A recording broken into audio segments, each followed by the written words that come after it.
Hi, thanks for joining Flop Keys. My name is Patel. I have my good friend, Dr. J. Patel. How you doing, brother? I'm good, sir. How are you? All right, so we know each other for a while. Let's just jump into it. How did you first get started in this business? In the hospitality business? Why hotels? Why Florida? Why Pensacola? How'd you get started? Well, like many immigrants, I'm a second-generation hotelier. My father took the leap back in the early 70s and said, let me go see if I can find a better prospect in the land of opportunity for our kids. Left my mom at home in England with 6 kids and says, I'll let you know what's coming up. And so he leased a hotel in downtown Skid Row from an old Chinese Korean company that had multiple hotels, but the owners wanted to get out of business. Sure. So I said, yeah, great. So he leased it. Unfortunately, about 3 years into it, he had passed away. And then we came and took over his vision. My mom at that point, of course, didn't speak or read or write English. 6 kids, it was hard to run a hotel. And so the society gave up on her and said, you either need to get married, you're 38 years old, or you need to go back home because you're not going to make it in Skid Row. And what led to that was we were actually coming downstairs, sitting, waiting for our school bus because it was an hour away to go to school. And it was me, my brother, and my 2 sisters. And at 7 a.m. in the morning, there's these 3 guys and a girl. They started arguing and cussing, and one guy pulled out a gun and shot all 3 of them.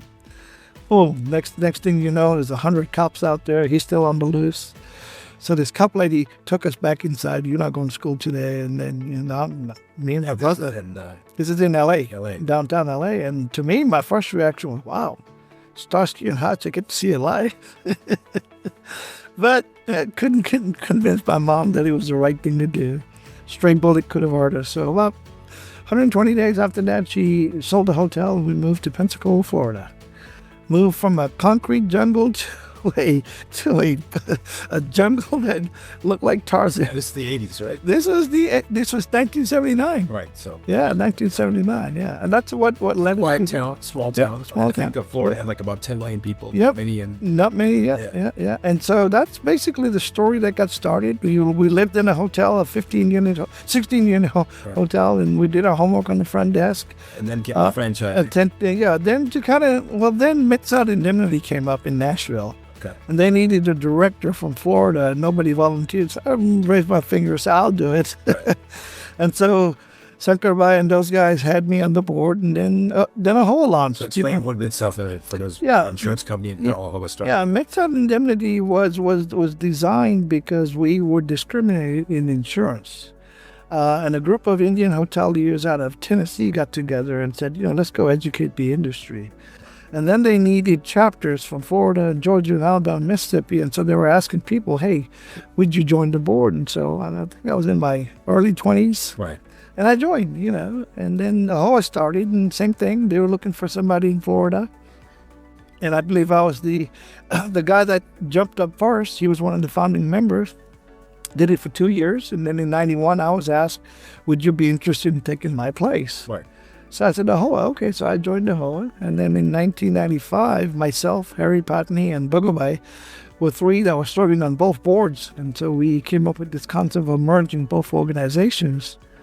And that's how AHOA became AHOA. Yeah. Right. So in 1989, AHOA became AHOA because there were 2 real big things going on. Yep. One is discrimination insurance. Yep. And the other one is discrimination franchising, right. And the insurance piece, and I remember this with my father, we lived in Daytona Beach at the time. Mm-hmm.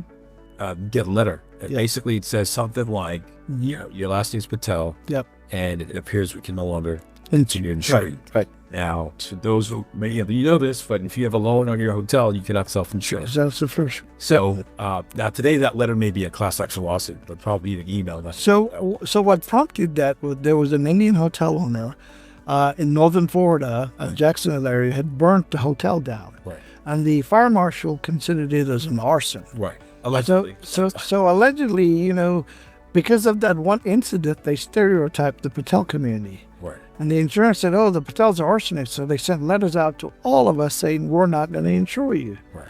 And that's when the concept of, let's educate them, who we are, where we come from, how hard we work, and, how we put our money together, how we got into the industry. Right. And at that time, we were having conversations with the Michael Evans who were just launching the Days Inn, and the up and coming brand with Steve Belmonte, with Ramada, and so we reached out because they saw an opportunity to get Indian Americans into the franchise industry. Back then, most of them were building their own hotels, and they realized franchise concept is better. You were no investment. So brand itself, brand.com or brand was building the hotels. It's a high capital cost. Yep. And if we can offload that and go on asset-light models we have now, That's right. how do we do it? That's exactly. Back in the 80s and 90s, Marriott, and Days Inn, HFS, they all owned 70, 80% of the product. They were building their own hotels. That's exactly right. They were owner-operators of the hotel, and then they understood the business model of franchising and figured, hey, this is a quick way to get mass production and let the owner-operator take the risk on it. Right. So the franchise system is evolving. You're still involved in AHOA. You became, what else did you do at AHOA, and how did NABWID come about, and what happened with Mid-South Insurance and discrimination in franchise? So through my term as the AHOA board in the early 90s, there was another challenge that we had. There were thousands of hotels across the U.S. that had the signs American owned and operated. American owned. This is a dig at our community. This was the dig at our community. While many of us were American citizens, American green card holder, our kids were now citizens, we looked at it as a form of discrimination. So we went out and started to educate the industry.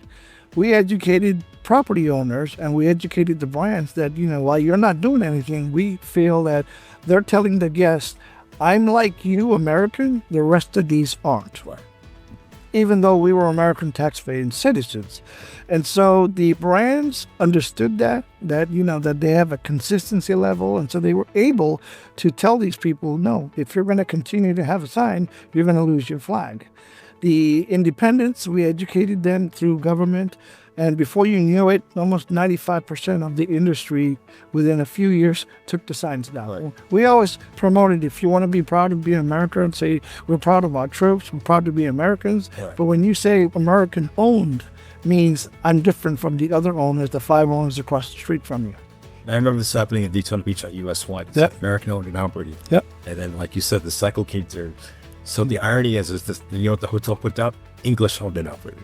Yes. And the gentleman next door is actually from England. England, yeah. He's from England. England, yeah. He speaks as well English as anyone else I know on this planet. Right.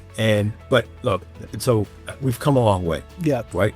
How did you get involved with NABWID? How did that get started? And then let's talk a little bit about fair franchising and so. Okay. All right. Well, NABWID was unique. Mike Patel was the incoming chair of AHOA. Right. This was the 90s. Yep. And he was this was actually 1998. Oh. And he was invited to speak at a multicultural tourism conference in Florida.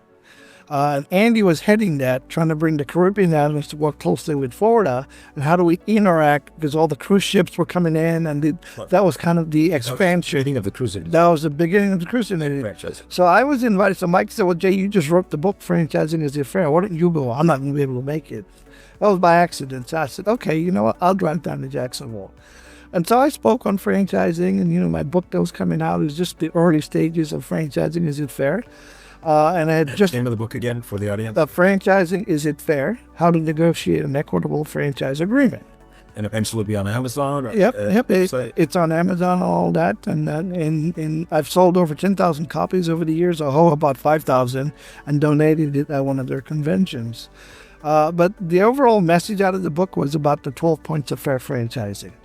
And my job, my goal was to educate people, because franchise agreements are 300 pages, the FDDs are 600 pages, and nobody reads them. They go to their local lawyers and say, what is it? Oh, it's a standard agreement. Divorce lawyers don't understand contracts. And we had very few franchise attorneys. So the 12 points were designed. Take a look at these 12 points, go to your expert and say, can you at least negotiate some of these points? Right, like 2 or 3. Right. Well, most said, not just negotiate the application fee and the franchise fees. Yeah. Let's negotiate more that's on there. Well, and it's almost like reading an insurance. J.P. Rama, God rest his soul, came up to me. He goes, why 12? Yeah. Why can't you just do 2 or 3? And I said, JP, the old Indian mentality, you ask for 12, you get 6. You ask for 6, you get 3. Right. So I said, I know 6 of them we're never going to get, but it doesn't hurt to put it on the list. Sure. I said, all right, you want these 6, we'll give you the 6, but at least give me these 4. And it was the negotiation. I said, you won't know better than me how to negotiate. So he started laughing. So now, So now with Andy and I after the conference were Ingram, Andy Ingram, Dr. Andy Ingram. Dr. Andy Ingram, Patel. right? And we were sitting at a bar, and he said, "How do Africa?" Is this the bar in Atlanta? No, this was in Jacksonville. Oh, okay. This was Jacksonville. It was the Clarion Hotel. Okay. And so he said, how do African Americans get into hotels? I said, Andy, it's just like do what we do. Right. Yeah, but we're not as close as to you guys as you are helping each other out. Sure. I said, well, I see from my point of view, you have athletes and entertainers. I said, you have big developers. I said, get them involved, but you got to create a platform. The platform of the ABCs of hotel ownership, ABCs of franchising, ABCs of construction, And it's still being feasibility. used today. It's 50 years it's later. still being you used have today, the right. ABCs of hotel ownership. ABCs of hotel is still on the agenda. Right. And we created that model based on anybody that wants to learn, come to our platform. I'm happy to say, as of last week, 3,500 hotels are owned by African Americans, owned and operated. And that was zero. There was two in 1999. Right. So in 1999, there was two. So before the turn of the century, now we have how many? 3,500. And that's the National African American Brotherhood Yep. of Hotel No, Owners. the National Association of Black Hotel Owners, Operators, and Developers. Okay. Acronym NAB-HOOD. It's on the web. That's on the web. Yeah. So, but the education portion was to go to the brands and ask for diversity. The lines we used was there's $280 billion annually African Americans are spending in hotels. But guess what? None of them owned hotels. Right? And so that's how we got that you need to focus on diversity. So each of the brands created their what they call a diversity program. They assigned a individual vice president of diversity, and they brought in African Americans. They hired them and said, you're in charge of African Americans. And that's just how it developed. Diversity and inclusion. Diversity. And each brand did that. Yeah. So NABHUD, you wrote a book. Why did you still continue? You were involved in a at this time too, director, and then your brother became chairman. You became chairman. In Fort Lauderdale. Fort Lauderdale, that's right. We cover quite a few things that happened in Fort Lauderdale. I remember Charlie Crisp being there. Yep, Charlie Crisp, was in general at that time. That's right. And so we've had a lot of luminaries, a lot of people come to our events. What stands out for you in your origin? What are the moments? For me, it's always been about education. And I want to bring back something when I talked about the American owned and operated. The leadership of all the brands changed. The legal departments all changed. And while Nash was the chairman, I was the industry relations chairman for about 10 years, consistently as chair. And that You just had a lot of homework at those committees, right? yeah, oh yeah. The fair committee, right? Franchise and industry relations. Industry and franchise committee, fair committee. And of course my rules was if you don't show up on the call 3 times, I'll remove you. Yeah. But I bring that portion back because that ugly American owned and operated surfaced again in the mid 2000s. And 3 brands had signs that said American owned and operated. And so I went back as chair and we educated the brand leaders that this happened in the early 90s. Here's the scenario, and we believe it's discriminating. Sadly to say, 2 of the brands came back and said our legal department says we're violating the First Amendment rights of our franchisees. Think about that. Right. So we took that on as a challenge. For us, fortunately, several HOA members were serving on their board. Yeah. They went back and educated them. This is offensive to us. There's other ways of doing it. Finally, they convinced the legal department that, yes, we do need to take a consistent stand. We can't let one person do something and get away on the First Amendment on a private equity side business. And so we brought it back in line. But because the leadership had changed, they had no idea, and they thought it was perfectly fine because of the First Amendment rights. So it seems like education has been key throughout your life. That's it. It continues to be. Continues to be, right? You never stop learning, right? Yeah. So I think that those are the family lessons that I took away from my father. Hard work. I worked. Education. You're not going to get anywhere in America, or anywhere really, without that platform of education and then forming that hard work while you're getting into it. Well, that's transitioning now. Our first and second generation focused on hard work dedication, commitment. Our third generation are now looking at it with asset management. They're trying to now get out of cleaning the rooms and operating, which they've learned that platform over the years and said, Dad, Mom, great what you did and thank you for getting me to where you got to. But now I want to manage 3 or 4 and 5 and 10 hotels. So we're going into the asset management, which is the transition that any parent would want their kids to do. Sure. So they're now on the corporate level managing assets, but yet monitoring the hard working people that are working there. And so that's kind of transition well for us. And you face the same challenges. I think you talked about absolutely.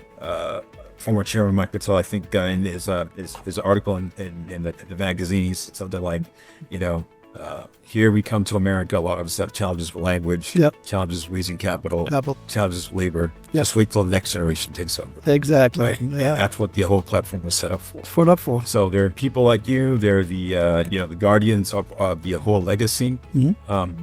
What do you see in the current state of affairs in the industry, and what's your hope for the future? Oh, well, I think we've dominated the industry. It's 65% now. We've encouraged more younger generations to stay into the industry. So there was a time frame in the early 2000s that they didn't want to do what Mom and Dad did. They wanted to get into doctors and engineers and attorneys. But when it changed to the asset class of managing and being a corporate executive, they kind of felt, okay, maybe this is something that I want to do. And so we've now brought the children back into the industry. So I see a daunting future for them. We're at 60. I see in the next 10 years we'll dominate 80% because they're buying some huge asset class properties. They're the best operators because they grew up since they were babies into the hotel industry. So it's in their DNA. And platforms like AHOA and NABWOOD have really helped excel. And that's my wish. I always tell my kids that if you do what I've done, then you haven't done anything. So he goes, well, Dad, you raised the bar so high, it's hard to catch you. So what are your hopes, aspirations for the future of AHOA? What should we be doing? What should we be working on? The strategic plan maybe work. One of my new challenges is accountability and transparency. That's become a huge problem in the last 3 decades. Right. We've lost focus on communication between brands and between legislators, lawmakers, and it's time to bring it back. There's SBA touts that franchising is the best way to go, but they've never analyzed the contract that a franchisor has. It's a one-sided contract. Not to say that the system doesn't work, but it needs refining. And other industries have a different balance. Car dealers, restaurants, hotels. There's lots of franchising, different options, but they're not regulated the one way. Yeah, well, they don't have organizations like AHOA can negotiate. They have little smaller organizations. Some of these organizations are forbidden to forming their own organizations. Right. They won't even allow them to get together franchisees. It's a violation of their contract. So those things need to be looked at. This is not unionizing. This is having an independent hotel owners group get together and talk. Right. Simple thing like where you buy your dough or where you co-op for buying milkshake machine. Well, my next chapter is focusing on transparency and accountability, which is hard to define when you sit in front of a legislator that's opposing government intervention. Well, we're only asking for accountability and transparency, not from the fees I'm giving you, but from the marketing funds, which is money we give you in trust, advertising, technology fees. All we're asking is give us transparency. And if you made $100 million, be upfront about it. Right. And if you made $100 million, keep 30 and give 50 back to the franchisees. You don't have to give it back to them individually. Put it in their marketing funds. Show us where that money is being spent. Let's bring the model back to what it really was, rather than the what I call the private equity is all about money, and every agreement gets tighter and tighter and tighter because the corporate lawyers are saying, well, wait a minute, I'll fix that for you. And it's become to the point is that I use this word very lightly. I foresee an economic slavery coming up compared to what happened in slavery, which is, most people will disagree with me. But if you look at the shackles that you were tied and you were told to do, we're doing that under a contract. Right. You know? I've listened to the book. I mean, like, we're talking about total cost of ownership. Yeah.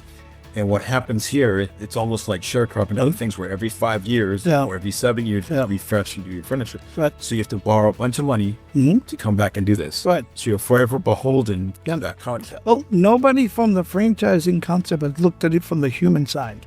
They look at it from the corporate side. They look at it from the balance side. Like 12. But a story has to be told from the humans when the mom and the dad wake up 5 a.m. in the morning and open the stores and they work until midnight. They pass out because they can't go to their kids' basketball game because business is important. They're the stewardess for the community. They're the ones that bring in the tax revenue. They're the ones that are balancing how my employees are going to get paid. Brands don't care about that. They just care of the money up the top. And I think they need to be more sensitive into that and seeing that what are we doing? Every time we come up with a different contract, we're taking something away that could have gone back to that family, to the community and stuff. I remember going to a convention, I think it was for Patel, Quinta convention, and the CEO stood up and says, have you looked at your franchise agreement? And of course, we'll be honest, probably hasn't read it. Nobody. I don't remember what it's called. Yeah. And so, now they call it FDD, but he used to call it Universal, right? UFOC. Yeah. So Universal. When it was the UFOC uniform. Franchise offering circular. Right. So when it was called that, he said, look at La Quinta's. Yeah. He said, it's this thing. Yeah. Right? Yeah. Now look at other people's. And his point is there is currently only one lawsuit in my franchise agreement. So the franchise agreement you sign with other brands, there's 200-300 pages of lawsuits, not just from that year, but from previous years. And the idea behind it was that you could call the people on there and say, hey, why do you no longer, and that was the idea, this radical idea, I think it happened starting in California, with this radical left-leaning person named Ronald Reagan. Right? Had all these franchises that were complaining that the agreement was not being upheld in court. Exactly. So somehow we figured out a way, I think this was the 60s and 70s, of having a franchise document, franchise agreement, franchise circular. And so there's parties on both sides. Well, they come to an agreement. There's the start of it, but what happened? There's a lot of flaws. The Federal Trade Commission regulates franchise agreements, but there's no oversight. You have to voluntarily submit your documents to FTC. FTC acknowledges we do not have the time to review all of these.